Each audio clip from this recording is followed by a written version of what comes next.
Spittin' It with Mark and Monica. Hello. Hi. This is Monica. This is Mark. Thank you for tuning into our show. This is going to be our first episode of our podcast, so welcome. And Mark, what is our podcast going to be about? Kind of about us, first of all, and then we'll share our experiences and do all kinds of fun stuff. We'll be doing things like rating restaurants, pre-COVID, of course, and just talk a lot about life stuff, friendships, just things that are real life in life is what we like to try and talk about. At least that's what we talk about to each other all the time. We are, I guess we could tell you a little bit about us. We are recording this from South Dakota. We both grew up in South Dakota, moved away after we got married, and have recently moved back and are readjusting to life in the Midwest. Yeah, how different it seems this time around. I think we were, strapping young 20s, I suppose, with a baby on the back and hitting the road. And, Colorado was where we wanted to go. And now we're empty nesters. We're back here again. I don't know how many years later. Well over 20. It's been interesting to see how the city itself has grown. See, when we left 20 some years later, wow, I'm impressed with what I've seen so far, especially for me, just visually and, culturally. I think the things that they do for artists are really great in this town. Since I've come back and just gotten to know a few people, it seems like artistry is a really big deal, which we both love. So yes, that is true. They have a lot of artwork. Downtown is not the downtown we left. Remember the Loop? Driving down the Loop? There's no school like the old school. Downtown is beautiful now. There's statues everywhere, nice restaurants, nice shops, places for people to just walk. They do so much stuff. They have activities every weekend, live music, the art and wine walks, sidewalk festivals. Just so much has changed. Sioux Falls has really upped its game. Yes, and I think, when we left, we had one opinion of this town, and get out. To get out. Absolutely. We wanted to explore the world and, see what it had to offer. But it's nice coming back because we've kind of had the pedal to the metal for a really long time, and we've had lots of great life experiences. But it's nice to kind of not have to have the pedal to the metal, and we can sit and reflect and learn and grow and share stuff. It's really the perfect place for us right now where we're at. It's just a good fit for us, which we talked about it. Each little sector that we've joined, it felt like it was the right time for everything. Family brought us back here, and we're so grateful. That is true. When we left here over 20 some years ago, the first place we ended up going to was Colorado. That was our first home, Loveland, Colorado. That was a beautiful place to first start our journey together with at the time we just had our son. Yeah, and not a lot of coin, unfortunately. So if you hear tipper taps in the background, that would be our dog. Yes, you can hear our patrolling dog the floor, walking around, not knowing what's going on now. We picked her up in Carolina, that one. But we sure did love living in Colorado. I have to say, one of the best things about living in Colorado is how much you can do there and not make a lot of money. Because as Mark said, we were poor when we lived there. With the Rocky Mountain National Parks and all the other parks and just the beauty of Colorado, you can really do a lot just with nature. And it doesn't cost you anything. Yeah, and it was fun. It was all new for me, kind of eyes wide open to this whole thing. I had just experienced small town living, and to go to these just beautiful mountains and parks, and I was pretty much used to flat land like most of us out here, so it was fun for me just to explore. And we started in Colorado, but we could have just as easily started in New York City. We both had jobs ready to go there as well. Yeah. Kind of came down to, where do you want to raise your child? New York City? I think we picked Colorado because you used to go to camp in Colorado, and I loved the Rocky Mountains. I just knew it was someplace I always wanted to live. And after we lived in Loveland for a couple of years, we moved up and lived in Denver for a while. Yeah, and definitely living in a big city. Of course, I'd worked in Denver a little bit, and That was the biggest city that biggest city we yeah. ever got moved to. It was a great experience for us. Yeah. Just everything a lot different, more fast paced, just more people in general, and getting things done is a little bit more cumbersome. So the great part about Denver, though, is as hectic as it is, and it was very very hectic. You could still every night you could drive, you could look at the mountains and just think, Mhm. oh, thank goodness. I'm so lucky just to be here. At least I felt like that as I was driving home every night. I'm like, I get the opportunity to be able to look at these beautiful mountains every day. And of course, I did my fair share of skiing and climbing and all that stuff too. But just gorgeous, and for the time we were very very active, so it was excellent for us too. And our daughter was born in Denver. Yes, she So, is a native Coloradian. yeah. And we did a brief stint in Sterling, Colorado, and then we packed up everything and moved out to Connecticut. And that started our next adventures. Go Yukon and Yes. the Upper East Coast. Love Hartford, the Upper East. Connecticut. Yes. East Hartford. Yes. That was really nice. Connecticut is very beautiful. Everything that you think it is, it is. It has the beautiful homes, the foliage during fall. It's everything you expect. It's almost like a postcard living in Connecticut. Wouldn't you say? Yeah, remember we Yeah. were looking for a house, and Simsbury. Simsbury was just gorgeous. Oh, look, that's where all the ice That's skaters... where all the ice skaters live. Of course they Oh do. my gosh, that was so fun. Yes. And all the famous ice skaters that live there give ice skating lessons to the kids for free. It was like a snow globe almost, right? Very quaint. Like a city living in a snow globe. Connecticut was a great place to live.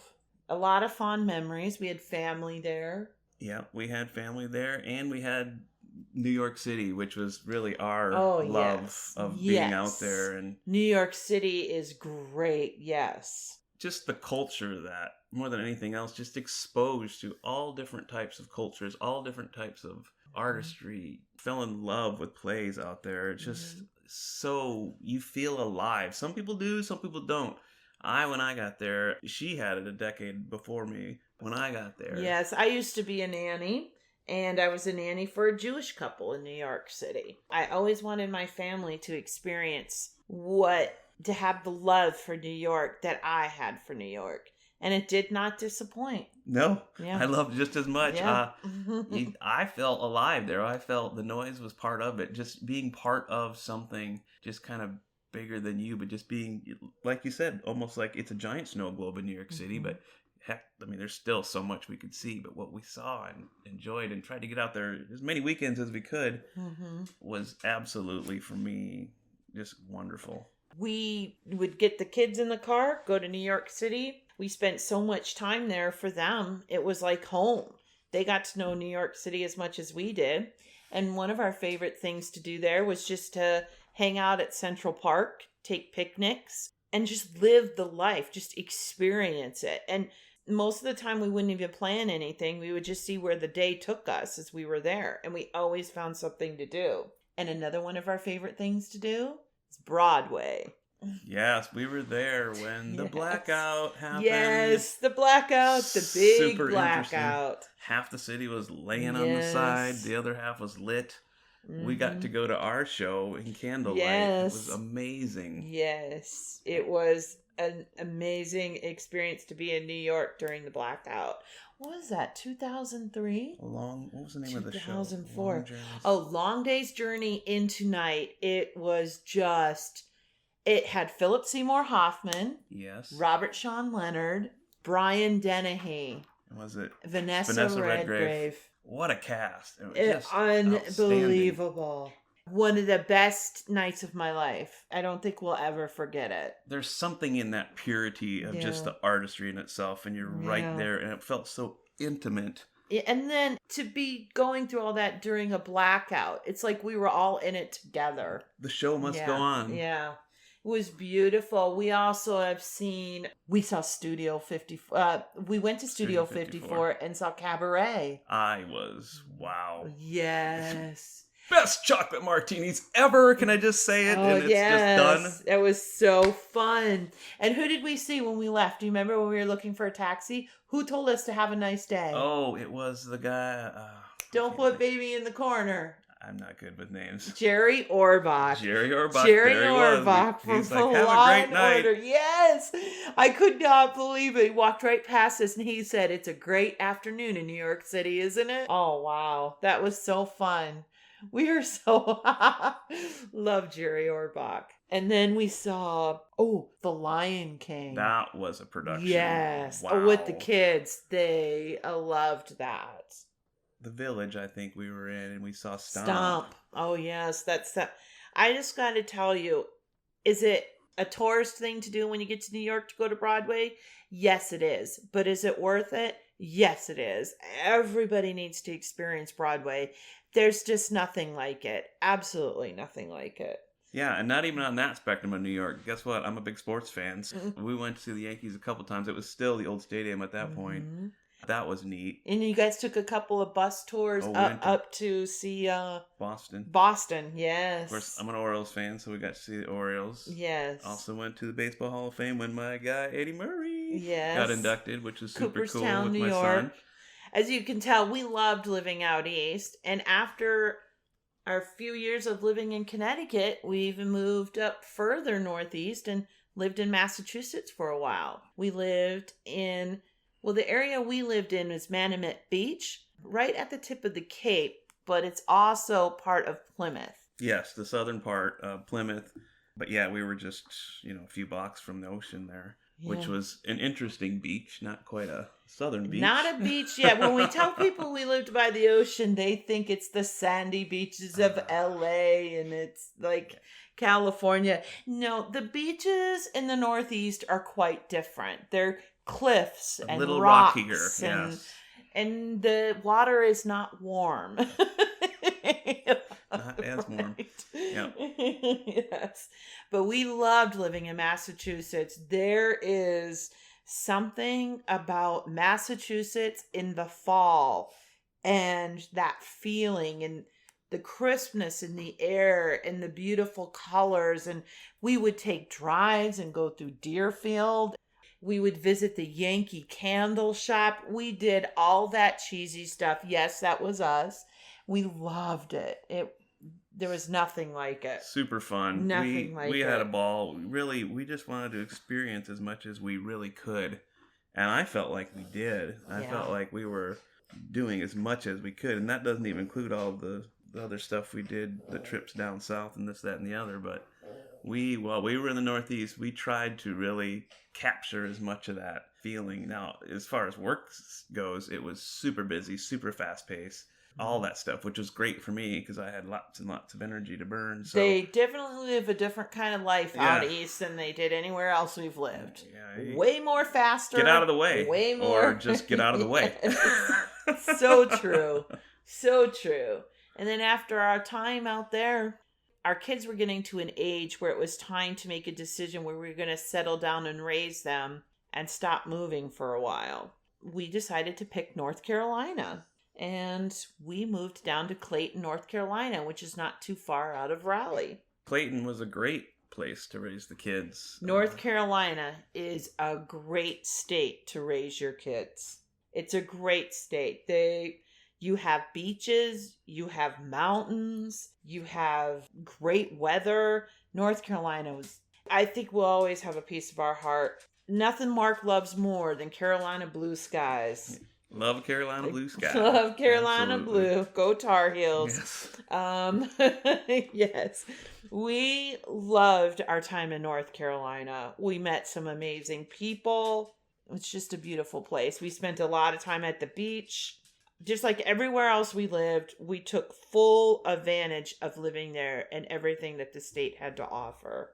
Yeah, and we really kind of, around that time, really fell in love with a lot of the cooking and cuisine and the high end. Of course, we did that earlier as well. We love our that food Southern portion's food. coming at some point. You'll hear it. Yes. Big passion for food, obviously. Wonderful and food. Southern food. And Southern food. I was at my max weight when I was down south. That's all I gotta say. That's so true. Yes, we lived in Carolina for a long time, over 10 years, and don't regret any of it. North Carolina is great. It's a great state to live. They have the cost of living is reasonable still, but people are moving there. And I have a feeling within the next couple of years, the cost of living is going to be a little higher because people just keep flocking there. Unfortunately, the Northeast, people just don't want to live there anymore. And so now they're moving down south more. Yes. And North Carolina has become kind of a transplant state now. Between Charlotte and Raleigh, Durham, Chapel Hill, that whole area is a lot of transplants. Yep, I know when I came down, they were like, "Oh, here come the Northerners." Yep, the Northerners. Well, I was one of those Northerners. The Yankees. Yeah, I got called a Yankee, even though I wasn't a Yankee fan. I'm like, but I'm really not a Yankee. I'm a Midwest guy, But when we lived in North Carolina, you did get to see some more baseball games. Yes. We visited Atlanta. You got to see the Braves. Yeah. Baltimore. Yep, Hello. we went up north We to weren't go see that far Baltimore. away from Baltimore. And that was really nice. The one thing we discovered when we lived in North Carolina is because we like to travel a lot and we would still go up northeast because my grandmother also lived up northeast. The traffic is so heavy and it is not fun to drive. So what we discovered was Amtrak. Yeah. That became one of our favorite ways to travel. The train is The a train. wonderful way to travel. Yeah. If you can do it, we recommend it. Because Oh, you can it's just really great. sit back, relax, Yeah. and enjoy your Mhm. ride and not have to worry about directions here or directions there, or you got a driver that's going to miss out on some scenery because you're driving. Mhm. And you don't have to keep stopping to go to the bathroom. Yes. They have everything you Mhm. need on a train. We love trains. Yeah, that started our love for the Amtrak. And unfortunately, South Dakota happens to be one of 2 states that does not have Amtrak. We're hoping that'll change sometime soon, but it doesn't look like it. And then, after living in North Carolina for our time, here we are in South Dakota, We're back again, and like I where said, it all started. after that first year of me doing nothing but complaining about the wintertime, I think we've finally settled in every day. I think I mentioned something about it. But South Dakota is not for the weak. The winters are cold. I like the snow. The coldness doesn't bug me as much as it bugs other people. I actually had a harder time with the North Carolina summers than I do with the South Dakota winters. The North Carolina summers are hot. 2 months of walking out into a bowl of soup. That's what it felt like. And it just shuts down. The whole town from about 10 o'clock in the morning till 4 or 5 in the evening, you don't see a soul because it's just too hot. You don't see people outside. You don't see people walking the dogs. And then as soon as that sun goes down, everybody's out. They all fly. They all scurry out. Yeah. It was miserable for me. I don't mind heat. I don't like that damp heat, that humid heat, I guess as you'd call it. Winters don't affect me as much.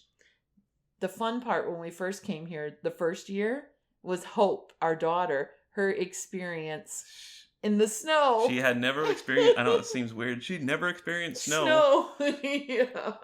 At least that she can remember. Yes. And that was fun watching her and our dog, Izzy, go out there and play in the snow for the first time. That was fun. But Hope didn't like so much learning how to drive on it, did she? Not the best. She started learning in Unfortunately, Carolina, but it's a little bit different here. That was the hard part, is trying to teach a teenager to drive is hard enough. Teaching a teenager to drive on snow and ice, that is something else completely. Ugh. Yeah, like you said, this town is not for the weak. You gotta, you gotta know a lot of stuff to live here. There's a lot of stuff going on. You gotta be paying attention to stuff or it can quickly get out of control. We are gonna start talking about how everyone is dealing with the COVID. Specifically, what are we doing now with our time? Because most of us had more time on our hands. What's changed financially? What's changed in your daily habits? Are you finding yourself doing something that you haven't done before because of it? Or are you just frustrated and wish it could just get back to the way it was? And how are you interacting with people now? Have you changed the way you greet people? Do you change your activities, your social activities? Are you still going out? Are you still traveling? Are you still seeing family? How is your lives? Mark, what would you say how we've changed? I would say we're not as social. Yeah, I would say, For yeah. sure. I think Hmm. that's one thing. I think another is we don't go out to eat. We loved going out to eat, but we're not Yes. going out to eat right I now. think that's been one of the hardest things for us because we are going out to eat people. We love Hmm. good food, good Yeah. service, good atmosphere, all that stuff we're huge fans of. So it is a bit of, for us, not the funnest part, not having been able to do that. However, we're also discovering other ways of doing things to try and get that same feeling. We just kind of have to recreate it in our own house. Yeah. Sometimes we do, if those are favorite restaurants, to help keep them in business and to help so that they don't lose what little business they're down to. We've done takeout. I like that there's so many delivery services now that can deliver the food from your favorite restaurants right to your door. Yeah, it's amazing. Companies that have really stepped up their game, all the delivery services, big ups to all you guys by making it very, very convenient for consumers to be able to still get maybe not exactly the same experience, but at least get most of what you can get from a restaurant still at a decent quality. I think even with family, I think we're a lot more cautious now. It's sad because sometimes we'll have family members that will come in for a visit and they're coming from another state and maybe we aren't going to see them.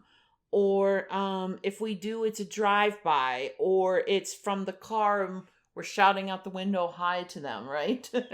Because we don't want to get that close. We're both in our 50s. I don't think we're scared to say that. And we don't want to get this. Yeah. Right? The no COVID zone's my favorite. So, So we have to do what we have to do.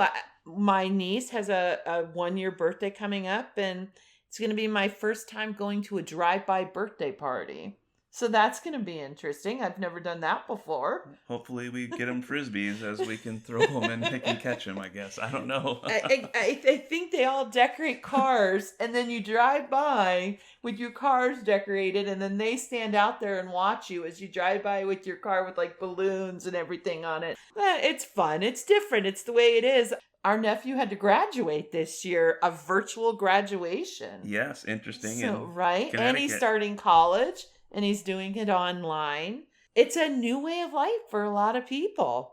I don't know if we'll ever get back to a different. I think we're going to have to find a new normal now. I believe this is what I would call a culture changer. I think Yeah. that this day going forward, we will be more cautious with the way that we do things, interactions based on what we got going on right now. I think to think otherwise would be kind of silly. We have to kind of change our culture just a little bit. I do miss the things like the smiles on people's faces. I miss that. It makes me read the eyes a little bit different when talking to people, but I do miss the rest of the face, and the masks are fine. You've never been a hugger. I'm not a hugger, but I do enjoy a smile. Yeah, I don't miss, I'm a hugger. I don't miss I miss hugs. I save my hugs for the loved ones. That's what I say. You get my I will hug anyone. She's an equal opportunity hugger. Yes, I do miss that. I'm a touchy person. You just have to be that way. And it's interesting living in South Dakota. I feel like we're living in a different universe than the rest of the states, don't you? I feel like we are lucky, kind of, as much as you feel like it may have changed here, and it definitely has changed. I'll tell you that in some of the bigger cities, at least the ones that we've lived in the past, like Hope's and Raleigh now, it's nothing like here. It is completely different. Yeah. They have curfews. It's stricter depending on where you're living. So I feel pretty lucky that we live here right now for all those reasons. Even the COVID, we still have a lot of cases. However, it's just not the same. No, and it's interesting, our governor, we've had a no mask situation. We've had no mask mandates. We've had no social distancing. We've had parties. They've had the rallies. They had the president here for 4th of July. It's just like South Dakota isn't experiencing it. And then I was on a road trip with some friends and we went to Colorado, and I was completely shocked at the difference. Colorado, they are not playing in Colorado.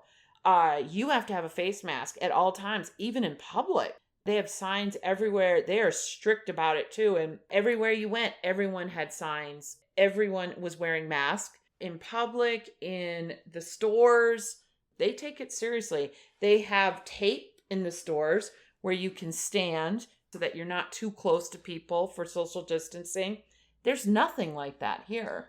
I was shocked. Yeah, and the tape that is here and in the stores, honestly, nobody really does it. And the ones that do, it's few and far. It's not the same. Here's the thing, you got them, but you don't enforce them. There, they enforce. It's not as fun for me to work with someone that doesn't have a mask on versus someone that does. I feel more protected when I'm helping someone that has a mask on versus someone that wasn't. I still try and do the best I can to accommodate every which way I can and always give that great customer service.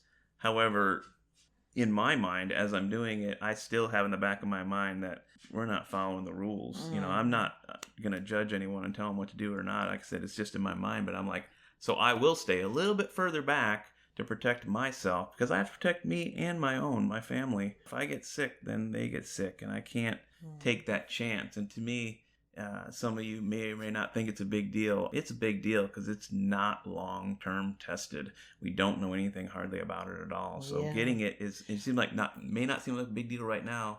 We don't know what the lasting effects are if it comes back or all that stuff. I think that's the scariest part. It's not knowing what the long-term effects of it are once you catch it. Yeah.